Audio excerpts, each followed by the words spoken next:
여러분 안녕하세요, 삐맨입니다. 드디어 오래도록 기다려온 어벤져스 인피니티 워 바로 직전의 영화 블랙팬서가 개봉했습니다. 한국에서 개봉한 역대 마블 영화들 중 최초로 개봉 전에 무려 10만 개 이상의 티켓이 판매된 블랙팬서. 지금부터 영화 속에서 발견할 수 있었던 이스터 에그와 떡밥들에 대해서 알아보겠습니다.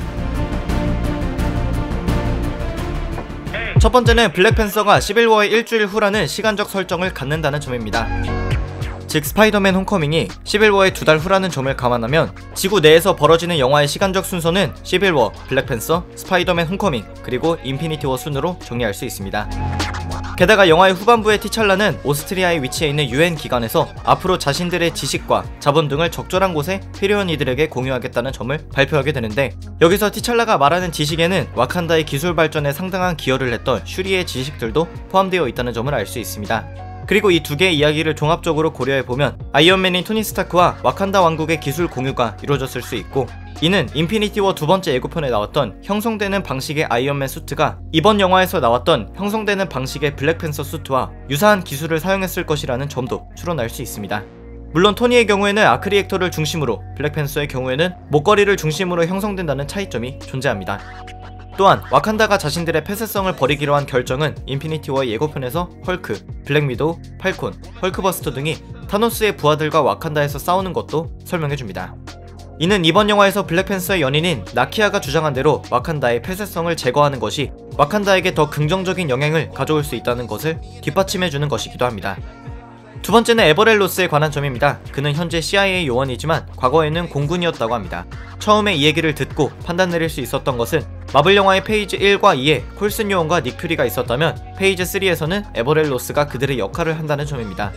일단 에버렐 로스가 굉장히 적은 분량으로 출연한 시빌워를 시작으로 이번 블랙팬서에서는 상당한 비중을 갖고 와칸다를 경험한 첫 미 정보국 요원이 되었다는 점도 알 수 있었는데, 무엇보다 그가 과거에 공군 파일럿이었다는 점은 2019년에 개봉할 캡틴 마블과의 연결점이 생겼다는 데에 굉장히 중요한 떡밥이라고 할 수 있습니다.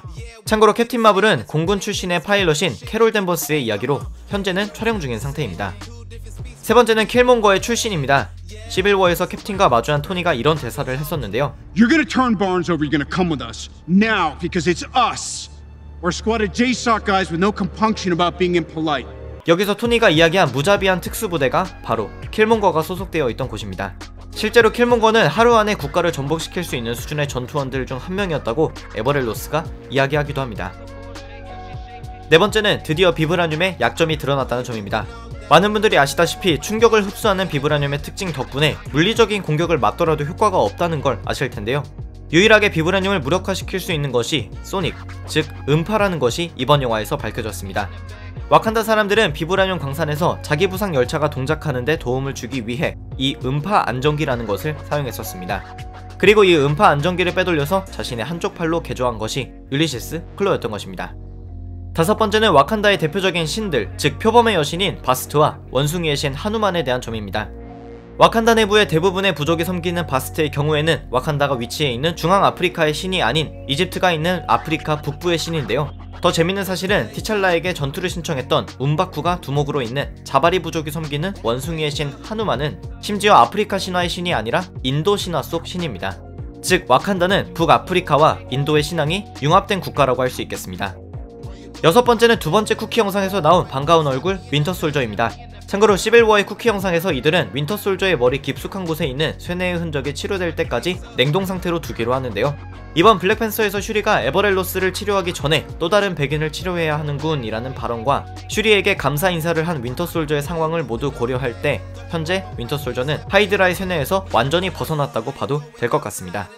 참고로 인피니티 워 예고편과는 다르게 윈터솔저는 아직까지는 비브라늄파를 받지 못한 것으로 확인됩니다. 일곱 번째는 영화의 시작 부분에 나오는 캘리포니아주의 오클랜드에 대한 점입니다. 이곳은 에릭 킬몬거의 어렸을 적 거주지이기도 하지만 동시에 블랙팬서의 감독인 라이언 쿠글러의 출신지이기도 한데요. 다시 말해 1997년에 오클랜드에 살았던 7세 소년이었던 라이언 쿠글러 감독의 배경이 에릭 킬몬거에게 어느 정도 투영이 되었다는 점을 파악할 수 있습니다. 여덟 번째는 슈리가 티찰라에게 연구실에서 줬던 신발, 스니커즈입니다. 이때 슈리는 티찰라에게 신발을 주면서 아버지가 즐겨보던 영화에 나왔던 신발 같지 않냐고 하는데, 이건 1989년에 나온 백투더퓨처 2편에 자동으로 신겨지는 신발에 빗대어 얘기한 것입니다. 9번째는 앞으로 주목해서 봐야 할 부분도 몇 가지 있다는 점입니다. 우선 킬몬거가 블랙팬서에 즉위하자마자 모든 심장 모양의 허브를 불태워버렸다는 점인데요.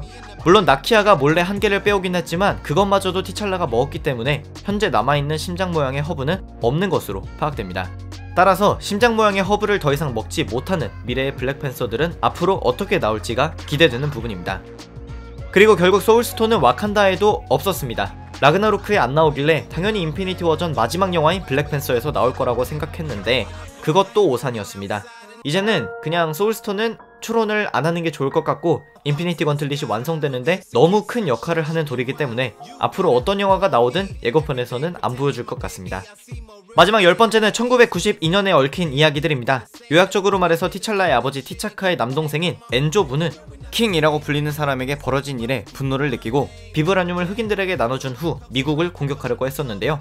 여기서 킹이라는 사람은 실존했던 로드니 킹이라는 택시 운전기사로 이 사건에 대해서 더 자세하게 알아보고 싶으시다면 지금 영상의 오른쪽을 터치하시고 두클립 채널의 태영님의 영상을 확인해보시기 바랍니다. 네, 그래서 오늘은 영화 블랙팬서에서 확인할 수 있었던 떡밥들에 대해서 정리해봤습니다. 이제 드디어 마블의 10주년의 정점이라고 할 수 있는 영화 인피니티 워만을 남겨두고 있는 상황인데요. 물론 개봉 전에 더 다양한 장면들을 담고 있는 예고편들이 공개될 것으로 예상되기 때문에 예고편들에 대한 분석이나 재밌는 영화 영상들을 보고 싶으시다면 채널에 큰 도움이 되는 영상 하단의 좋아요 버튼과 구독 그리고 댓글도 남겨주시면 감사하겠습니다. 지금까지 삐맨이었습니다. Black Panther, rated PG-13. Get tickets now.